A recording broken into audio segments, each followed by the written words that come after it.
Welcome to only IAS. स्वागत है आप सभी लोगों का current affairs revision for prelims 2021 में। इंडियन सोसाइटी के करंट अफेयर्स के रिवीजन का ये हमारा 5वां लेक्चर है। आज के इस सेशन में हम जनवरी महीने के इंडियन सोसाइटी के करंट अफेयर्स को रिवाइज करेंगे। इस पूरे सेशन की जो पीडीएफ है वो आपको ओनली आईएएस की वेबसाइट पर अवेलेबल मिलेगी। उसके लिए आपको वेबसाइट के डाउनलोड सेक्शन में जाना होगा। किसी भी अदर पीडीएफ को अवेल करने के लिए आपको ओनली आईएएस के टेलीग्राम चैनल को ज्वाइन करना होता है।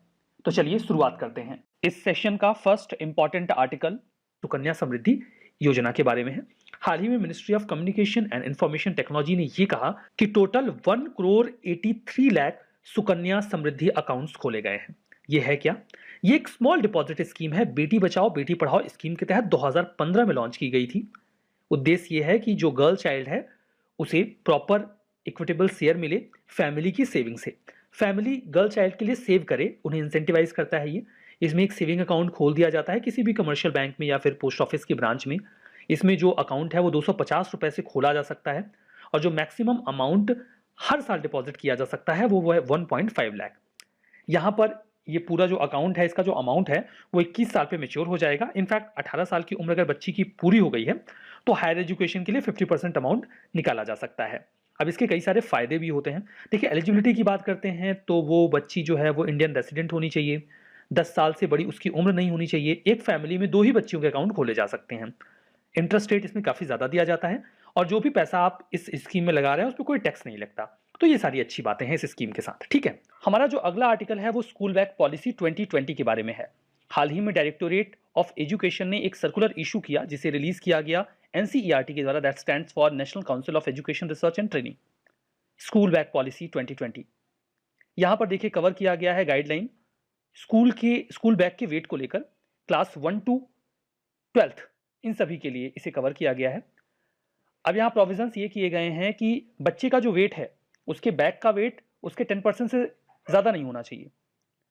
क्लास 1 to 10th के लिए, प्री प्राइमरी स्टूडेंट्स के लिए तो बैग होना ही नहीं चाहिए।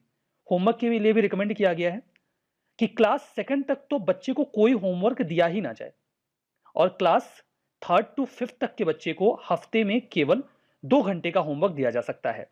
क्लास 6th to 8th तक के बच्चे को हर दिन के लिए सिर्फ 1 घंटे का और 9th और उसके अबव के जो भी बच्चे हैं उनके लिए एक दिन में 2 घंटे से अधिक का होमवर्क नहीं दिया जाएगा। ये गाइडलाइंस हैं। कितनी बढ़िया गाइडलाइंस हैं।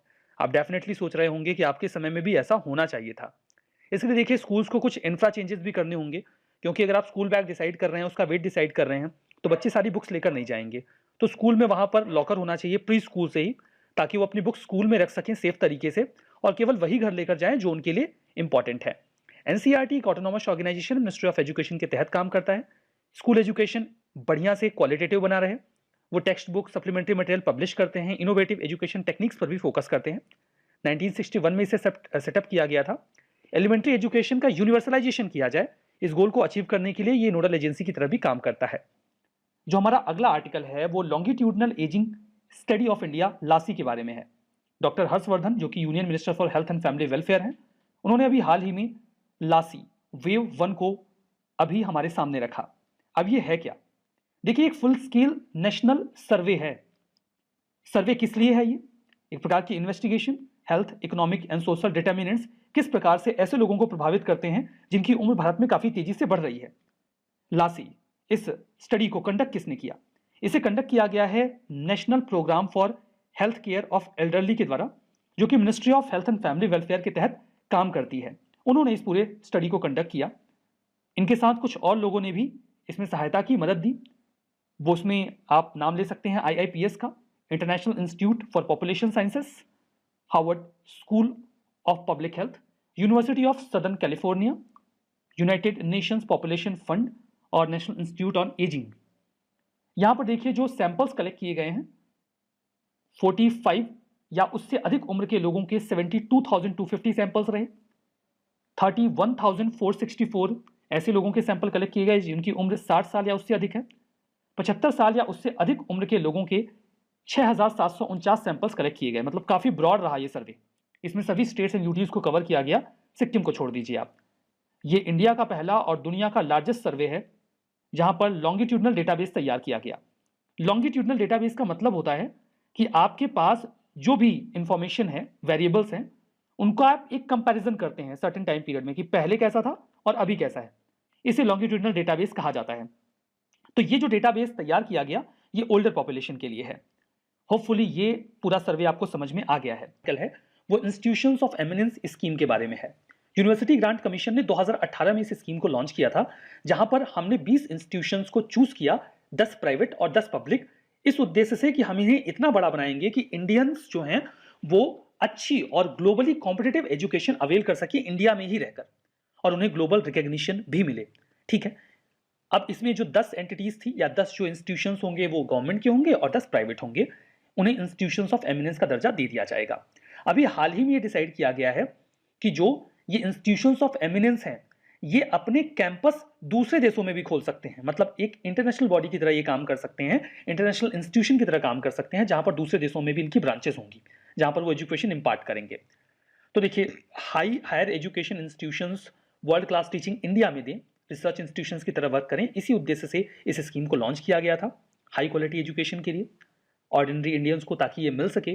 ये कैपेसिटी को एनहेंस करेगा स्टूडेंट्स की, रिसर्चर्स की, कि वो ग्लोबल लेवल पे जो इंस्टीट्यूशंस हैं उनमें जो क्वालिटी एजुकेशन है, क्वालिटी रिसर्च है, उसे कंपीट कर सकें। यहाँ पर जो इंस्टीट्यूशंस आईओई का टैग अवेल करेंगे, उन्हें फायदा क्या होगा? उन्हें ज्यादा ऑटोनॉमी दी जाएगी कि वो अपना काम अच्छे से कर सके, वो फीस अपने हिसाब से डिसाइड कर सकते हैं, कोर्स का ड्यूरेशन डिसाइड कर सकते हैं, और उनके गवर्नेंस का स्ट्रक्चर क्या होगा, वो कैसे काम करेंगे, ये भी डिसाइड कर सकते हैं। जो पब्लिक इंस्टीट्यूशंस ऑफ एमिनेंस का दर्जा पाएंगे, उन्हें 1000 करोड़ रुपए की फंडिंग दी जाएगी गवर्नमेंट की ओर से। प्राइवेट इंस्टीट्यूशंस को सिर्फ आजादी मिलेगी, बाकी सब उन्हें अपने से ही करना होगा। आर्टिकल कायाकल्प अवार्ड के बारे में है। कॉन्टेक्स्ट क्या है? अभी हाल ही में ministry of health and family welfare ने 5th नेशनल कायाकल्प अवार्ड ग्रांट दिया किसे? Public and private health facilities को। ये अवार्ड किस लिए दिया जाता है? किसी हॉस्पिटल या फिर जो भी public and private health facilities हैं, वहां पर सैनिटेशन एंड हाइजीन के स्टैंडर्ड को मेजर किया जाता है। जो अच्छा परफॉर्म करता है उसे ये अवार्ड दिया जाता है। इसके बैकग्राउंड को समझते हैं। 15 मई 2015 को सेंट्रल गवर्नमेंट ने इस इनिशिएटिव को लॉन्च किया था विद द नेम कायाकल्प, ताकि हम ये इंश्योर कर सकें कि जो इंडिया में हॉस्पिटल्स हैं या फिर हेल्थ फैसिलिटीज हैं, वहां पर हाइजीन को मेंटेन किया जाए, साफ सफाई अच्छी रखी जाए। जब पहली बार इस स्कीम को लॉन्च किया गया था, तो 716 डिस्ट्रिक्ट हॉस्पिटल्स ने इसमें पार्टिसिपेट किया था, और सेंट्रल गवर्नमेंट के जो इंस्टीट्यूशंस थे उन्होंने पहली बार पहले साल में। आज इस अवार्ड में जो पार्टिसिपेशन है वो 26,172 पब्लिक हेल्थ फैसिलिटीज का है। मतलब इसकी जो विड्थ है, जो कवरेज है, वो काफ़ी ज़्यादा बढ़ चुका है। ये अवार्ड रिकॉग्नाइज करता है उन सभी डिस्ट्रिक्ट हॉस्पिटल्स को, sub divisional hospitals, community health centres, primary health centres, health and wellness centres. इन सभी में एक इवैल्यूएशन होता है, एक मेजरमेंट होता है कि वहाँ पर क्लीनलीनेस, हाइजीन और इन्फेक्शन कंट्रोल कितना बढ़िया है। क्या पैरामीटर्स इस्तेमाल किए जाते हैं? टोटल 6 पैरामीटर्स हैं। हॉस्पिटल फैसिलिटीज़ की अच्छी तरीके से देख रेख हो रही है कि नहीं, सैनिटेशन हाइजीन का स्टेटस क्या है, वेस्ट मैनेजमेंट कितना बढ़िया है, इन्फेक्शन कंट्रोल, सपोर्ट सर्विसेज और हाइजीन प्रमोशन। इन सभी को आधार बनाकर इवैल्यूएशन किया जाता है। जो असेसमेंट है उसमें 3 लेवल पे असेसमेंट होता है। सबसे पहले तो इंटरनल असेसमेंट होता है, देन पीयर असेसमेंट, और उसके बाद होता है एक्सटर्नल असेसमेंट। यहाँ पर कुछ और बातें आप याद रखिएगा। एक और इनिशिएटिव है मेरा अस्पताल। मेरा अस्पताल इनिशिएटिव को इसलिए लॉन्च किया गया था ताकि हम लोगों का रिएक्शन देख सकें, उनका परसेप्शन देख सकें हॉस्पिटल्स की सर्विसेज को लेकर। उनका परसेप्शन हमें जब पता चल जाएगा, फीडबैक मिल जाएगा, तो उसके जरिए हम करेक्टिव मेजर्स ले सकते हैं और हॉस्पिटल्स में जो फैसिलिटीज़ हैं उनको इम्प्रूव कर सकते हैं। दूसरा है स्वच्छ स्वस्थ सर्वत्र, SSS। Ministry of health and family welfare ने ministry of drinking water and sanitation के साथ मिलकर SSS प्रोग्राम को लॉन्च किया था। इसमें जो कम्युनिटी हेल्थ सेंटर हैं, किसी भी एक ऐसे कम्युनिटी हेल्थ सेंटर को जहां पर ऐसे एरिया में जो एरिया ओपन डेफिकेशन फ्री है हर ब्लॉक में, ठीक है, उसमें उन्हें 10 लाख का एक वन टाइम ग्रांट दिया जाएगा। तो हर ब्लॉक में एक जो कम्युनिटी हेल्थ सेंटर है उसे ये ग्रांट दिया जाएगा, ताकि वहां पर जो सैनिटेशन और क्लीनलीनेस है उसे इंप्रूव किया जा सके। जो हमारा अगला आर्टिकल है वो न्यू एजुकेशन पॉलिसी 2020 के बारे में है। अभी हाल ही में यूनियन मिनिस्टर ने कहा कि जल्दी ही सरकार इसके इम्प्लीमेंटेशन के लिए जो प्लान रिक्वायर्ड है उसे पब्लिक कर देगी। उसकी डिटेल्स बहुत जल्द हमारे सामने आ जाएंगी। तो बात करते हैं न्यू एजुकेशन पॉलिसी 2020 के बारे में। देखिए, एजुकेशन पॉलिसी जो है ये तीसरी है जो अभी आई है आज़ादी के बाद। इसके पहले एक एजुकेशन पॉलिसी 1968 में आई थी, देन 1986 में, बाद में 1986 की पॉलिसी को ही मॉडिफाई किया गया था 1992 में। तो हम इसे 1986 वाला ही मानेंगे because that was a modification. बाकी अभी जो आई है 2020 में ये तीसरी है। इनफैक्ट 21st सेंचुरी में ये पहली एजुकेशन पॉलिसी है जो हमारे सामने आई है। 2020 की जो न्यू एजुकेशन पॉलिसी है ये काफ़ी बड़े स्तर पर रिफॉर्म कर रही है। इनफैक्ट बहुत वाइड स्केल पर प्रोग्रेसिव रिफॉर्म्स का प्लान बनाया गया है। ये जो न्यू एजुकेशन पॉलिसी है चूंकि काफ़ी वाइड है और बहुत बड़े स्तर पर बदलाव किया जाएगा इंडिया के एजुकेशन सिस्टम में, तो इसे all of sudden radical manner में तो हम इंप्लीमेंट नहीं कर सकते। इसीलिए 20 ईयर्स के लिए ये पूरा प्लान बनाया गया है, तो धीमे धीमे फेज्ड मैनर में हम इसे इंप्लीमेंट करेंगे। इस दिशा में कई सारे प्रयास अभी तक किए गए हैं। हालांकि इसका जो प्लान ऑफ एक्शन है वो जल्दी ही हमारे सामने आ जाएगा ऑफिशियल वे में। निष्ठा, national initiative for school heads and teachers holistic advancement, इसमें कैपेसिटी बिल्डिंग की जाएगी टीचर्स की एंड प्रिंसिपल्स की, ताकि वो और बेहतर तरीके से स्कूल को मैनेज करें। दीक्षा पोर्टल है, digital infrastructure for knowledge sharing, जिसमें ई लर्निंग को बढ़ावा दिया जा रहा है। ई कंटेंट बच्चों के लिए अवेलेबल होगा यहाँ पर। इसके अलावा एक नेशनल मिशन भी डेवलप किया जा रहा है, सेट किया जा रहा है, national mission on foundational literacy and numeracy mission, जो एक बेसिक अंडरस्टैंडिंग किसी के लिए रिक्वायर्ड होती है, हम उसके लिए काम करेंगे। मनोदर्पण एक इनिशिएटिव है मेंटल हेल्थ एंड वेलबींग के लिए। कई बार बच्चे बड़े स्ट्रेस में चले जाते हैं, उन्हें इमोशनल सपोर्ट की ज़रूरत होती है, काउंसलिंग की ज़रूरत होती है। तो मनोदर्पण इनिशिएटिव के तहत अगर बच्चे डिस्ट्रेस में हैं तो उन्हें हेल्प दी जाएगी। जब लॉकडाउन चल रहा था तो उस दौरान इसकी काफ़ी ज़्यादा ज़रूरत भी थी। इसके अलावा development of Indian sign language dictionary, एक डिक्शनरी जो कि ऐसे दिव्यांगजन के लिए होती है जो सुन नहीं सकते, उनके लिए साइन लैंग्वेजेस की ज़रूरत होती है, उसके लिए एक डिक्शनरी डेवलप की जा रही है। एग्जिस्टिंग स्कीम्स जो जैसे कि समग्र शिक्षा, मिड डे मील, पढ़ना लिखना अभियान, इन सभी को न्यू एजुकेशन पॉलिसी के साथ अलाइन किया जा रहा है। स्टेट और यूटीज भी टास्क फोर्स बना रहे हैं कि कैसे न्यू एजुकेशन पॉलिसी को हमें इम्प्लीमेंट करना है।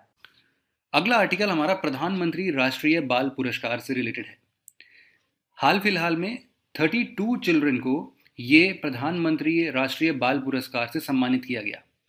यहाँ पर दो कैटेगरीज होती हैं, एक होता है बाल शक्ति पुरस्कार और एक होता है बाल कल्याण पुरस्कार। सबसे पहले हम बात करते हैं बाल शक्ति पुरस्कार की। तो ये हर साल उन बच्चों को रिकॉग्नाइज करता है जिन्होंने इनोवेशन या फिर कुछ अच्छा स्कॉलिस्टिक अचीवमेंट या फिर किसी social service, arts, culture, sports या ब्रेवरी में कुछ भी एक अच्छा अचीवमेंट हासिल किया हो। ऐसे बच्चों को बाल शक्ति पुरस्कार से सम्मानित किया जाता है। इसमें कोई भी बच्चा जो कि 5 साल से 18 साल के बीच में है और इंडियन सिटीजन है और यहीं रहता है, इंडिया में ही रहता है, उसको बाल शक्ति पुरस्कार दिया जा सकता है। इसमें उसको एक मेडल, 1 लाख रुपए का कैश प्राइज, कुछ बुक वाउचर्स 10,000 रुपए के आसपास और सर्टिफिकेशन और साइटेशन मिलता है। 1996 में जब इसकी शुरुआत की गई थी तो इसका नाम था national child award for exceptional achievement, जिसको 2018 में वापस से रीनेम किया गया बाल शक्ति पुरस्कार के रूप में। अब यहाँ पर एक है बाल कल्याण पुरस्कार। बाल कल्याण पुरस्कार जो है वो किसी भी इंडिविजुअल या इंस्टीट्यूशन दोनों को रिकॉग्नाइज कर सकता है जिन्होंने बच्चों के डेवलपमेंट में, उनके प्रोटेक्शन में या फिर उनके वेलफेयर के लिए कोई भी सर्विस दी हो, उनमें अच्छा कंट्रीब्यूशन किया हो, आउटस्टैंडिंग कंट्रीब्यूशन किया हो, उनको बाल कल्याण पुरस्कार मिल सकता है। याद रहे, बाल शक्ति पुरस्कार जो है वो केवल बच्चों को मिलता है, लेकिन बाल कल्याण पुरस्कार उनको मिलता है जो बच्चों के लिए कुछ करते हैं। अब वो कोई अकेला इंसान भी हो सकता है, कोई इंस्टीट्यूशन भी हो सकता है। इसके लिए एलिजिबिलिटी क्या है कि 18 साल से ऊपर की उम्र होनी चाहिए, इंडियन सिटीजन और यहीं रहने वाला इंसान होना चाहिए।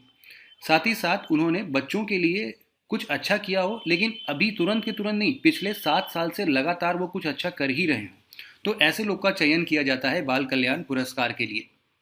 इसके अलावा यहाँ पर जो इंस्टीट्यूशन की बात होती है, उस इंस्टीट्यूशन के लिए एलिजिबिलिटी ये है कि वो फुल्ली फंडेड बाय गवर्नमेंट नहीं होनी चाहिए।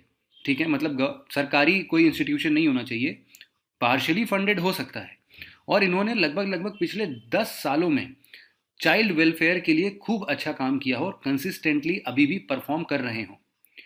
इनका जो अवार्ड है ना, वो 3 अवार्ड्स होते हैं, 2 कैटेगरीज में, इंडिविजुअल और इंस्टीट्यूशन।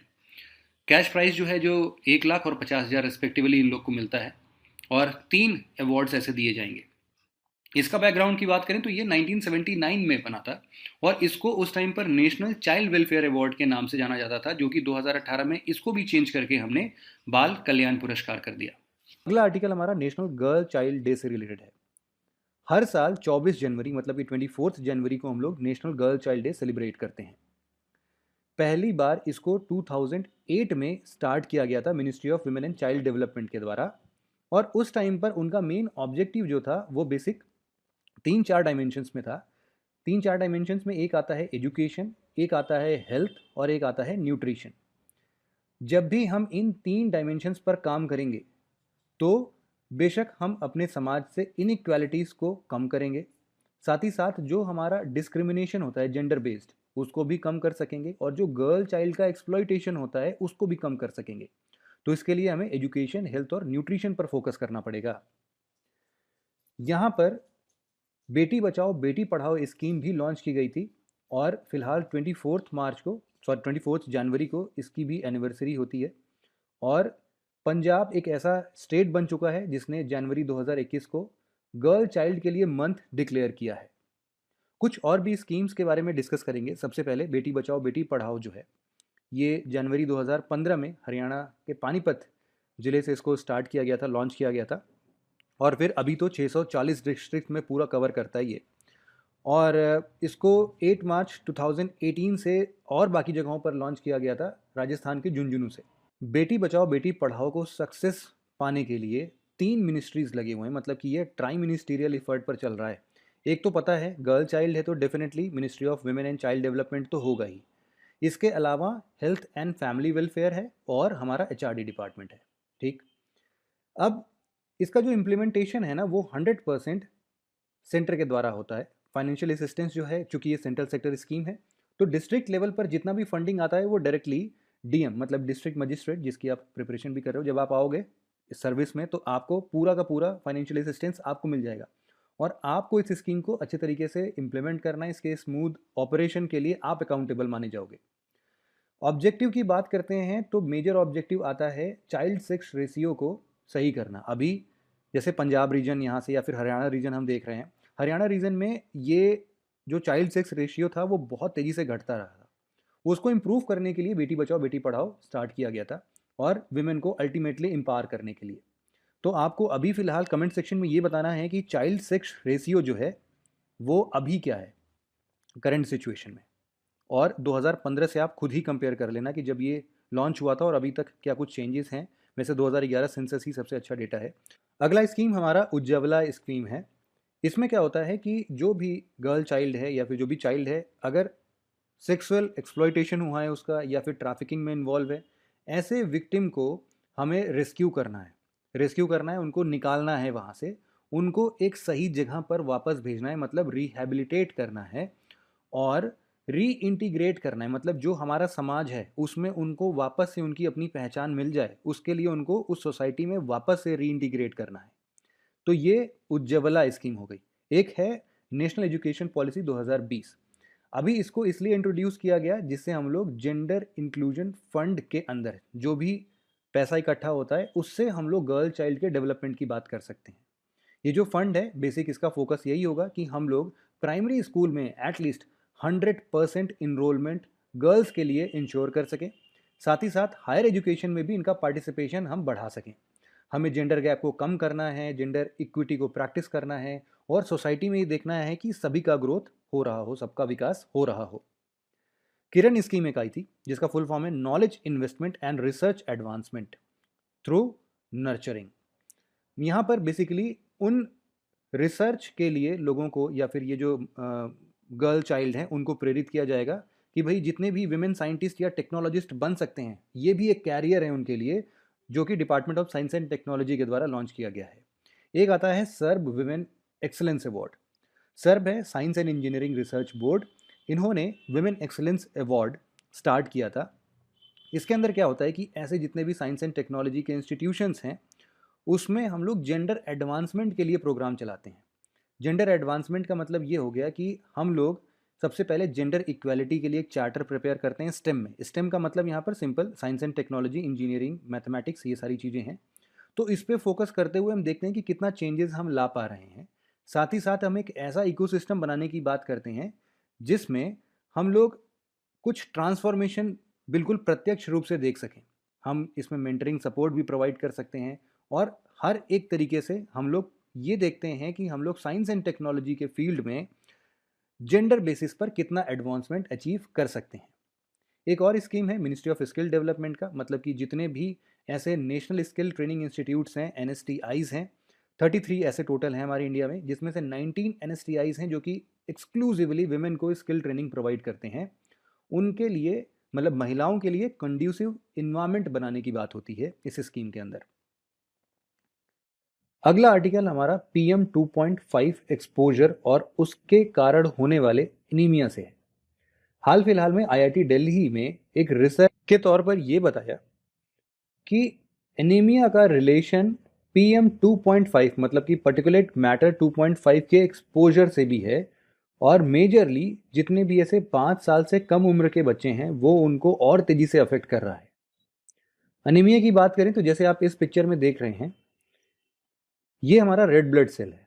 अभी रेड ब्लड सेल क्या होता है, कुछ डिस्टॉर्ट हो गया या फिर इसका नंबर काफ़ी कम हो गया अपने शरीर में, उस फेज को हम लोग एनीमिया बोलते हैं।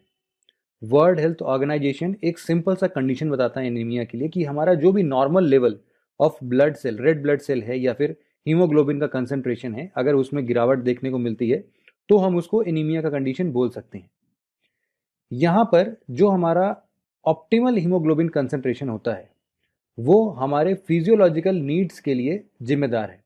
जैसे कि हम खाना खाते हैं, सोते हैं या फिर हम बॉडी मूवमेंट करते हैं, ये सब कहीं ना कहीं हमारे ऑप्टिमल हीमोग्लोबिन कंसंट्रेशन के ऊपर डिपेंडेंट है कि अगर कम हुआ तो हम जल्दी थक जाएंगे, ऐसा कुछ होगा। और ये अलग अलग एज ग्रुप, सेक्स या फिर अलग अलग जगहों पर रहने वाले लोग या फिर उनकी लाइफ हैबिट्स कैसी है, जैसे कि अगर वो स्मोक कर रहे हैं या फिर कोई महिला प्रेग्नेंट है, ऐसे अलग अलग समय पर ये जो हीमोग्लोबिन का कंसंट्रेशन होता है इसका लेवल अलग अलग डिमांड होता है। तो उसके चलते हमारी बॉडी अडाप्ट कर लेती है, बट एनीमिक लोग जो होते हैं वो अडाप्टेशन नहीं कर पाते हैं, इसीलिए उनके शरीर में हीमोग्लोबिन या फिर रेड ब्लड सेल्स का नंबर कम हो जाता है, जिसे हम लोग एनीमिया बोलते हैं। इसके मेजर कॉजेस विटामिन की कमी, जैसे कि B12 या विटामिन A, या फिर आप फोलिक एसिड की कमी बोल सकते हो।